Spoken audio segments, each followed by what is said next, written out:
Welcome, everyone, to today's webinar, Small Steps, Lasting Impact, Practical Strategies for Change After a Cancer Precursor Diagnosis, led by Eliza Abdu-Glass. This program is hosted by the Blum Resource Center. Over at the Blum, we are grateful to Eliza for this partnership. The recording of this session will be posted on our Blum YouTube playlist and our Blum Digital Resource Center.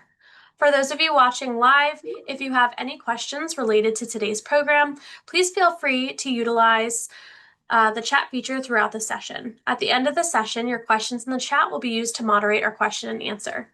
If you have any other questions or would like more information about resources and programs offered through the Blum, please visit our website at www.dana-farber.org/resource center or email us at blum_center@dfci.harvard.edu.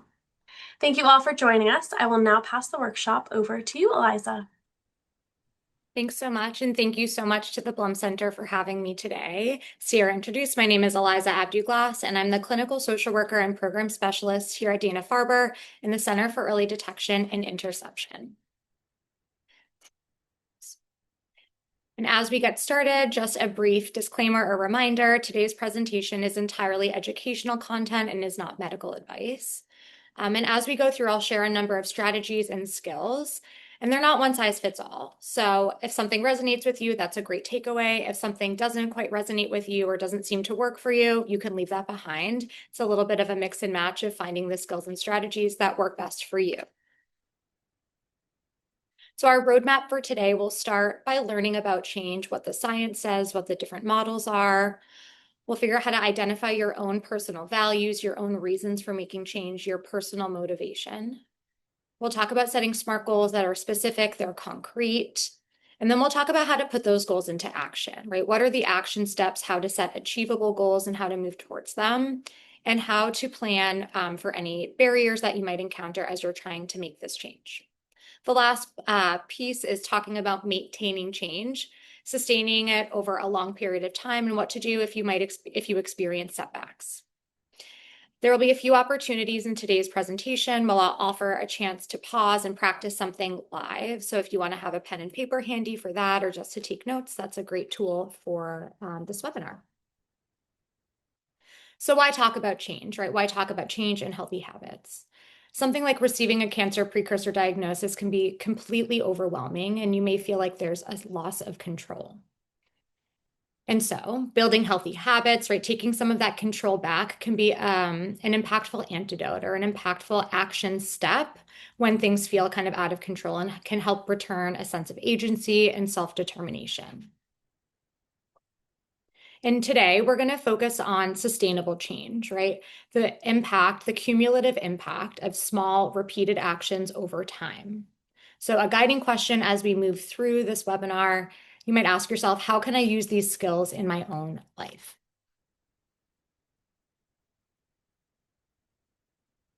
This graphic shows the stages of change, and you'll also notice a tracker bar at the bottom of the slides that will use the stages of change to track where we are, what's the skills that we're talking about, and where they may fall in this change cycle. The very first stage, pre-contemplation, is the kind of initial stage. You may not know that there's a problem. You may not be even interested or thinking about making change. In the contemplation stage, you maybe have the intention to make a change or start a healthy habit. In the kind of like near to medium future, maybe you're weighing the pros and cons of different change or habits. In the preparation stage, you're starting to think about what your action steps will be. You have kind of a readiness for change. You're maybe even taking small actions towards that ultimate goal or change. Action is the active stage of change, right? You're actively moving towards your goal. It's happening regularly. You're tracking your progress. And then the last stage, maintenance and relapse, talks about two important kind of long-term goals, right? Maintaining change and maintaining these habits over time. And also the expected and kind of normal experience of having a relapse or a setback and how to recover or how to reassess your action plan or your goals after a setback. This graphic shows something called the change trap, right? You see a big, impactful, significant event, in this case, a new cancer precursor diagnosis. And in response to that diagnosis, right, you might feel you might feel the urge to act, right, to do everything, to make all these changes in your life or in your habits. And right after you start to make all this kind of intensive change, it can lead to a feeling of overwhelm. There's so much to do, so much to keep track of, even on top of my regular day-to-day responsibilities. And trying to maintain all of that plus these added shifts can lead to feeling burnt out, right? Feeling exhausted, fatigued, maybe even feeling a bit defeated. And so that might be a very natural response to something like a precursor diagnosis. And maybe that's something that kind of happens subconsciously or kind of happens without active control. The habit loop also helps to explain this type of change trap or change process, right? We have the significant event, we have that precursor diagnosis. Then you might have thoughts, right? I want to take my life back, feelings like I feel out of control. And then this is where, right, in the behavior, you maybe make those significant shifts, you do an overhaul, you're incredibly highly active. The short-term impact, right, might be some relief, right, of relieving some of the anxiety, some of the stress, but the long-term impact could lead you to feeling burnt out, right? So if this is happening, or what do we do, right? So we'll rework that change trap. So here, oops, you have that same significant event, you have the precursor diagnosis. Instead of feeling flooded and overwhelmed, right, we'll start by noticing what's happening, right? How am I feeling? How am I responding? What's happening to me? Then, instead of that big overhaul, right, we set achievable goals. What are reasonable, achievable things that I can do to take care of myself, my health, and to make myself feel good, right? And that helps us to be able to sustain these habits, these changes over time, rather than feeling burnt out and kind of dropping things and feeling like everything has kind of fallen away. So again, the emphasis here is on sustainable, repeatable, small actions that have a larger cumulative effect. And here we'll start to kind of shift into that contemplation stage, right? Thinking about, or maybe considering change. How does that look, or what might that feel like for me? We have these three overlapping circles. The first and innermost circle is called the circle of control. And that encompasses all of the things that we have final and kind of ultimate control over. Examples of that might be my thoughts and words, my behaviors and actions, my attitude, my mindset, or how you spend your time. If we move out to the next circle, the circle of influence includes things that we have some influence over, but we don't control the ultimate outcome. So this can be something like my interactions with other people and how they respond to me. And an example of this, maybe you notice in your life, or you can think about, right? If you approach someone and you use a loud or maybe kind of like an aggressive or angry tone, they may react one way. But if you approach someone kind of with a more softer or kind of open, warm tone, they'll react differently. Zooming one more circle out, we have the circle of concern, which is all of the things that are outside of our control. So this can include past situations, right? We can't change things that have already happened. Things like the weather, right? Especially here in Boston, it's unpredictable, right? We have no control. And something like traffic, right? Like, is there traffic at rush hour when I'm trying to get to an appointment? Yes, right? And the circles of control can be a helpful way to visualize, right, where our energy is best spent or where we might want to target our efforts, right? If you think about trying to control the weather, that's going to be a little bit of a fruitless effort. Influence maybe a little bit more, but we don't have control over how other people will respond to us or other things in that influence sphere. So if we think about moving our actions and really focusing in on that circle of control, it's the space where our efforts are likely going to be most successful, where our energy is best spent, and we're more likely to have ultimate control over the outcome. So this is the first moment I'll pause and offer a moment to practice this in real time. With a particular question or issue in mind, think about the things that fall within your circle of control, right? The things you can control, the things that fall in your circle of influence, what you might be able to influence, and the things that are outside of your control. And I'll pause here and offer 30 seconds for that reflection.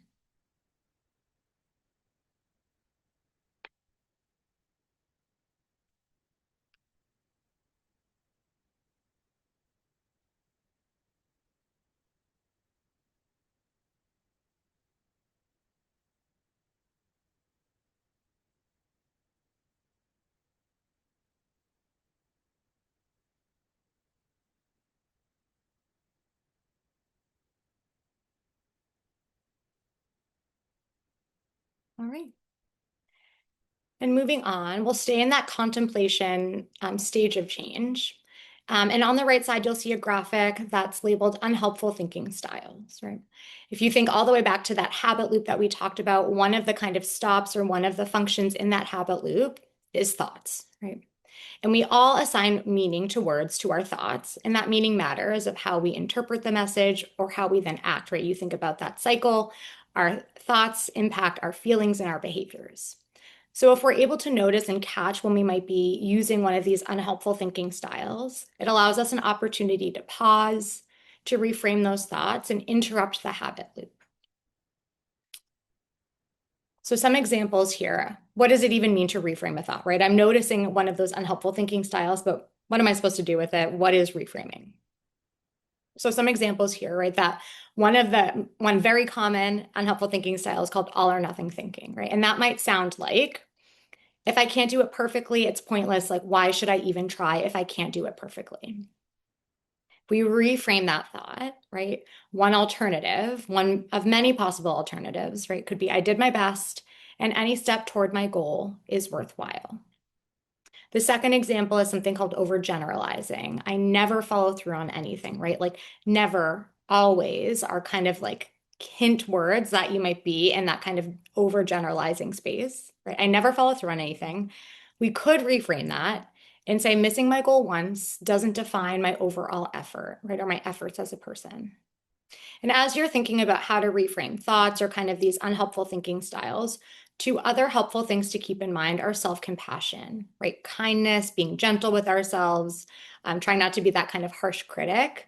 Maybe even thinking about like, how would you talk to a friend? Or if you heard a friend or a loved one saying something like, I never follow through on anything, like, how would you respond? And then the idea of kind of tapping into a non-judgmental mindset, right? Could you step back and observe the facts or observe what's happening from a subjective perspective or an objective, excuse me, an objective, not a subjective perspective. Look at the facts and try to kind of reframe the thought around those facts.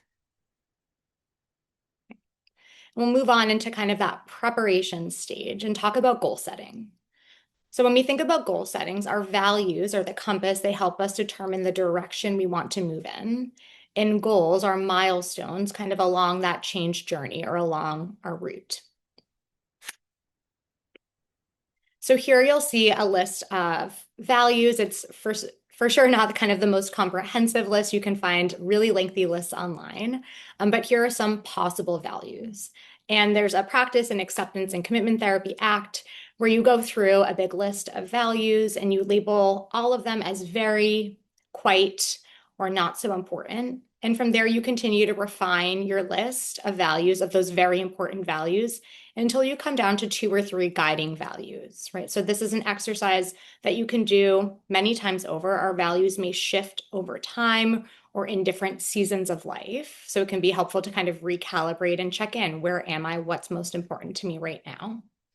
And for the purposes of today, the 2 values that I'll select for our kind of examples are mindfulness and fitness. So in the very beginning, I talked about kind of what are your personal motivations and how do values tie into that, right?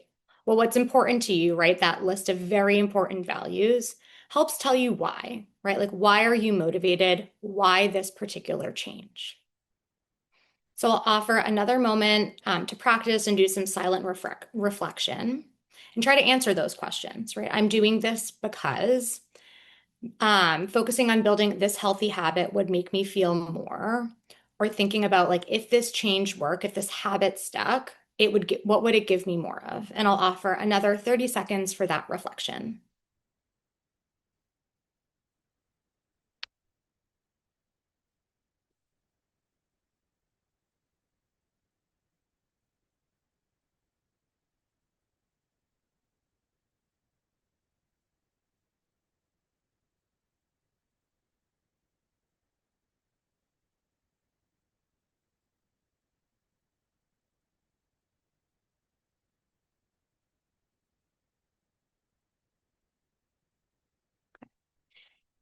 And we'll continue on from here with goal setting, right?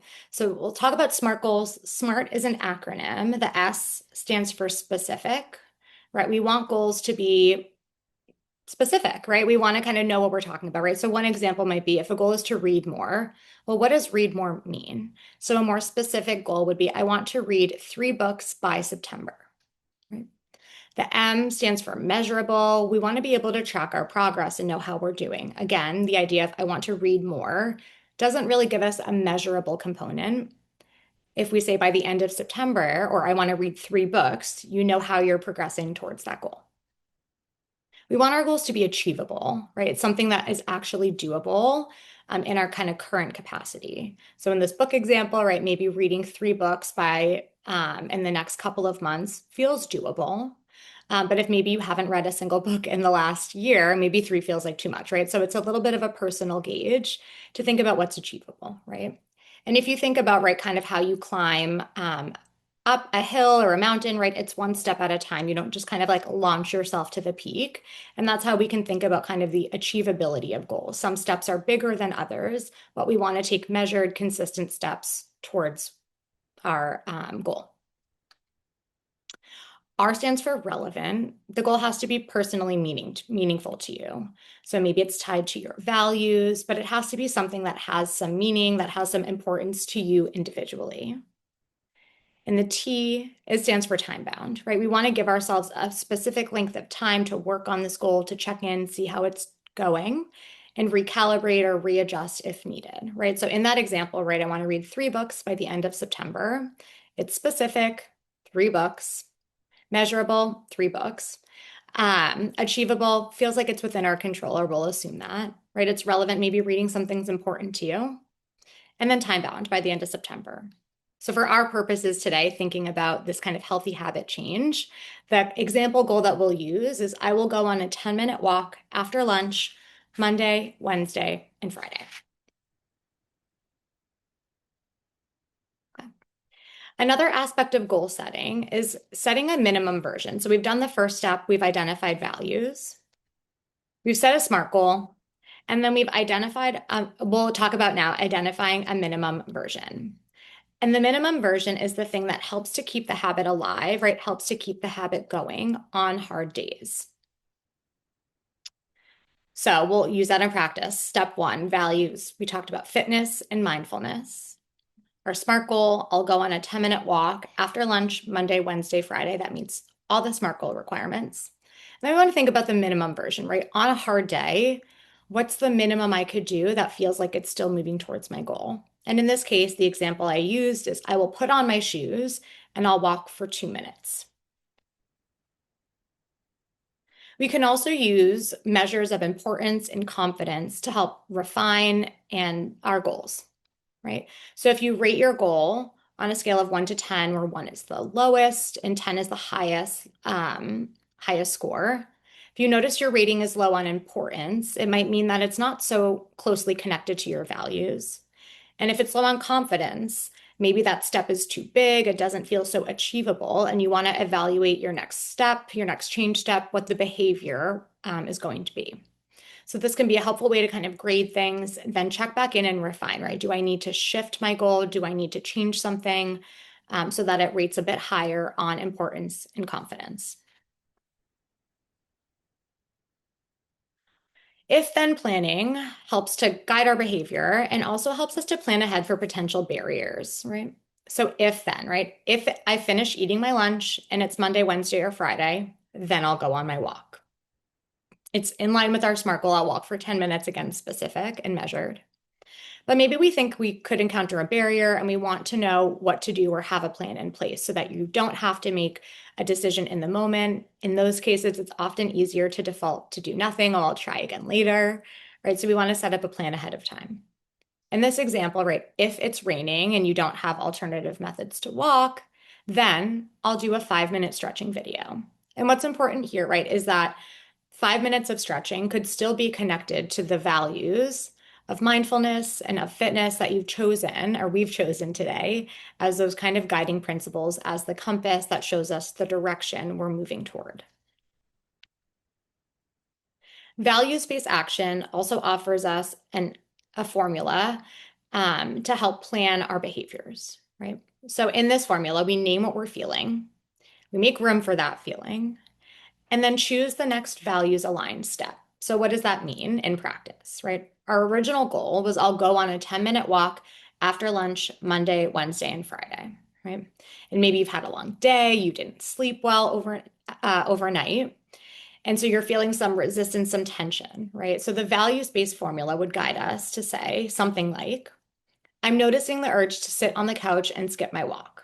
It's okay to feel that way, right? So we've named it and we're making room for it. Like that's a natural feeling. We're not always motivated to do things, even the things that we want to do. And I can sit on the couch after I walk for 5 minutes. So 5 minutes is in line with that mindfulness, with that fitness. You're moving towards your goal, and you give yourself the option to do a small chunk of it and then do sit on the couch, right? And I want to highlight and, you can see it bolded in red as that linker word, right? And is a really important connection. It allows us to make space for two things, right? At the same time. I can want to sit on the couch and I can walk for 5 minutes, right? I'm feeling the urge to sit on the couch and my behaviors can still help me move towards my values or towards my goals.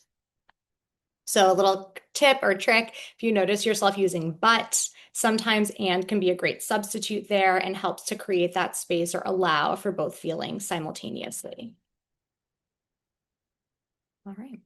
And this is just a reminder, values-based action, what does it allow? It allows us to move towards our goals, even when we're feeling discomfort, right? The discomfort of wanting to sit on the couch, but wanting to also move towards your goal. That linker, that and that values-based formula helps us to continue to follow our roadmap and follow our compass, those values along the road.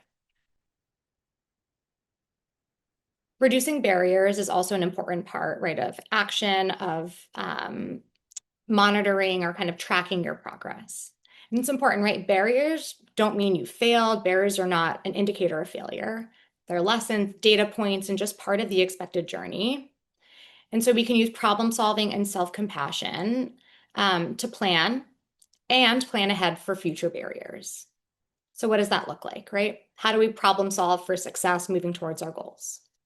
The very first step is to identify the barrier. Like, what's making this difficult for me? What am I running into? Then you can brainstorm 2 to 3 options, give yourself some choices of ways to move around, move past, move towards, move through the barrier. Then we can pick the easiest option to try, right? What makes the most sense? What's the most accessible option? What can you most easily do? And then give it a 1-week test and try it on. We also want to know, right? Remember to use our self-compassion, treating ourselves with kindness, with gentleness. Like, what would we say to a friend or a loved one encountering this barrier? And how can we remain in that non-judgmental mindset? Again, observing the facts, removing some of the emotion or that subjective data, and just focusing on the facts. And how do we reduce friction in our environment, right? We're trying to kind of recreate our behaviors, shift things to include new behaviors. So we have to make space, right, and expect that we might find some friction. So how do we increase ease, right? The ease of doing the new behavior and accessibility, right? Accessing that new behavior. So the first thing we want to talk about is defaults, right? Little things that take little effort, little to no effort. They're easy to replicate, easy to repeat, right? So an example might be maybe you're wanting to not buy meals out or at work, right? So maybe you think of 2 easy breakfast options or lunch options that you can prep ahead of time and grab and go and take with you, right? Maybe it's keeping frozen meals in the freezer. So you come home from work, you don't feel like cooking. You have kind of pre-made frozen healthy options that you can choose from.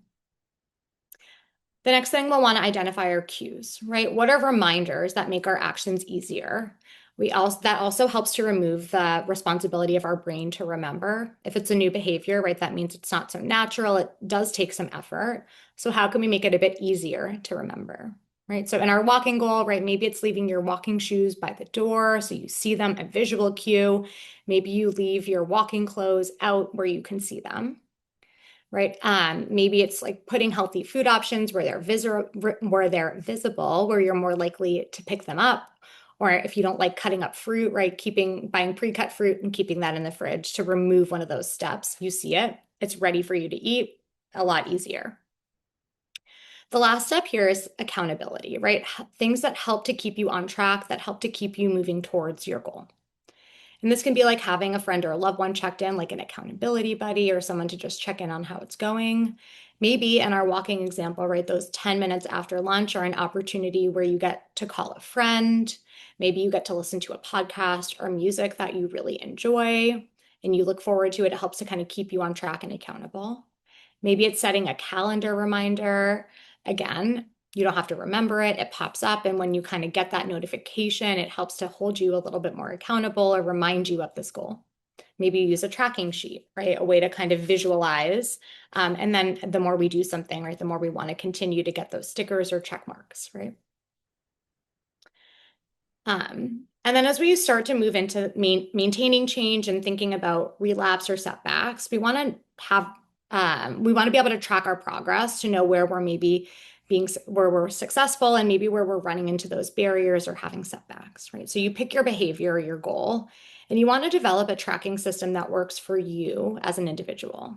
Again, our focus, right? Where can we be consistent, not perfect? And how can we have those consistent, small, repeated actions over intensity, right? A flurry of action, a flight to kind of new behavior. Another reminder, too, that our missed goals are data, not failure, right? And as we talk about kind of tracking, right, it can feel like another task. It can be kind of mundane. So a little tip is to think about how to gamify it, make it fun, right? I mentioned a sticker chart or a check chart. The more you see those stickers accumulate, the more you're going to want to continue to earn them or add them to your chart. Set an incentive, right? If I meet my goal, I will do XYZ thing. Including friends, maybe you're kind of picking up this new habit together or other strategies that just make it a little bit more fun. And what do we do when we encounter setbacks, right? How do we maintain change even when there are setbacks? So setbacks, right, in our change stages of change called a relapse, they're expected, they're normal, they're built into that change process, right? So if you notice that you're not making the progress that you'd like, or maybe you've kind of fallen out of practice of this new behavior, this healthy habit, the first thing is to think about, is it a slip or a slide, right? Like, what's the magnitude of this? Have I made a small misstep, or is there a bigger slide out of that behavior? And from there, you can make a reset plan, right? So maybe your reset plan is to start with the minimum version that you talked about, that you identified in your original goal setting. That might help you reconnect with your goal, with this behavior, rebuild it back into your routine, and build some confidence, a sense of accomplishment as you're reintegrating that goal, right? And a tip here too, notice if there are any unhelpful thinking styles that are impacting how you manage setbacks, and then reframe, right? If you have the thought of, right, I never follow through with anything, it's not so motivating to try again. So maybe notice that kind of overgeneralizing, reframe the thought, and that might open some more space or some more freedom for you to try something without having to kind of do it perfectly or be consistent 100% of the time.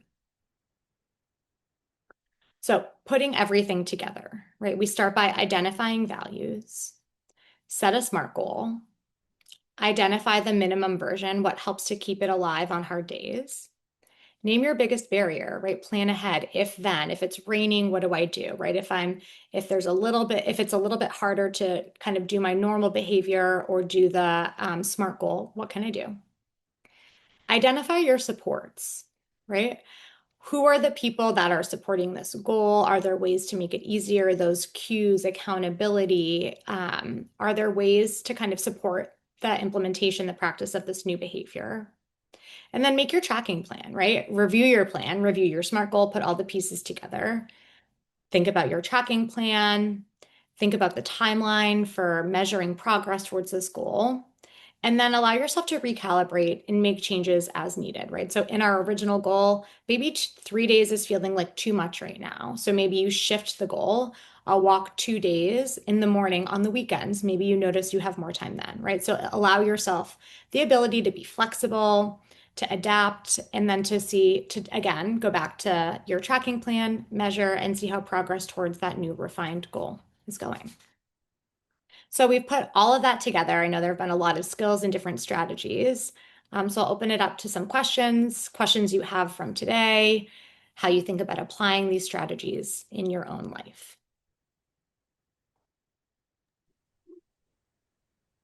Thank you so much, Eliza, for that wonderful presentation. We do have a few questions that came through, so I will read them out now, and maybe you can respond to them.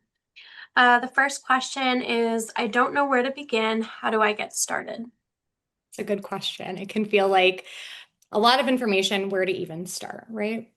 And that might indicate that you're in that kind of pre-contemplation stage, right? You're not even sure kind of if there's a change you want to make, if there's a new habit you'd like to focus on. And that can be a really nice signal to connect to your values, right? What's important to you? What would you like more of in your life? And that value identification can help guide the rest of this process, right? If I know that spontaneity is a value that's really important to me right now, what does it look like to set goals that move me towards that spontaneity, right? Or the mindfulness we talked about today. Walking might not be a mindful activity for all people. So maybe you explore different ways to engage with mindfulness, but really coming back to your values, thinking about what's important to you and what's personally motivating. Awesome. And the next one is, I'm too tired after work or treatment to exercise. What counts as enough? Hmm. Whatever, right? A kind of time old question, like what is enough, right? And so um there's like many kind of different ways to think about this, right? We want to be aware of our environmental context, right? Like we only have 24 hours in the day, we only have so much energy, and our responsibilities shift over time. So this could be a signal, right, that your step is maybe too big, right? That it's not so achievable kind of in your current state or with your current responsibilities. So maybe you adapt the next behavior step, right? Maybe you make it a bit of a smaller goal, something that's closer or something that's more achievable. You can refine that way. And it's also a cue to kind of come back to some of that self-compassion, right? I'm doing my best. Maybe you notice if there's any of those unhelpful thinking styles, right? I'm not doing enough, right? That's one of the styles is like I should be doing something, shoulding ourselves, right? So notice when maybe that's happening, right? And you're saying like I'm doing the best that I can, and as much as I'm able to practice this goal, practice this new habit, or move toward my value, that's good enough, right? Given everything, treatment, everything else, I'm tired. That's enough. And then the last one is, I start strong, but forget after a week. How do I stay consistent? Yeah. Consistency is the name of the game, right? So some of the things I mentioned in the slides, right? What are your cues? Are there ways that you're kind of keeping the goal fresh or top of mind, right? Very commonly, right? Monday, you're like, this is the start of my new goal, my new habit. Um, so how can you kind of set reminders for yourself throughout the week? Maybe it's accountability, right? Like having a friend or someone to check in later in the week. Maybe it's joining with someone in that goal towards the end of the week, setting reminders. And again, maybe it's also a signal too that that step might be too big, right? We often want to kind of move fast toward our goals and kind of get there, run up the mountain as fast as we can, right? So maybe it's also again a signal too of it's a signal to refine the goal, refine the step, think about what might be more achievable, what you might be able to sustain more over time. And that's really the value of tracking, right? I'm like great at doing these things early in the week. It's harder. So maybe also that if then planning, right? What are the barriers that maybe accumulate later in the week? And how can you problem solve around it? Again, brainstorm those couple of things to try one, see how it goes. If it works, great. If it doesn't, next week, try something else. Well, thank you so, so much, Eliza. That was an amazing presentation. Um, as I mentioned to our audience, the session was recorded and it will be posted on our Blum YouTube playlist and our Blum Digital Resource Center. So thank you so much, Eliza. And thank you all for joining us. Thank you.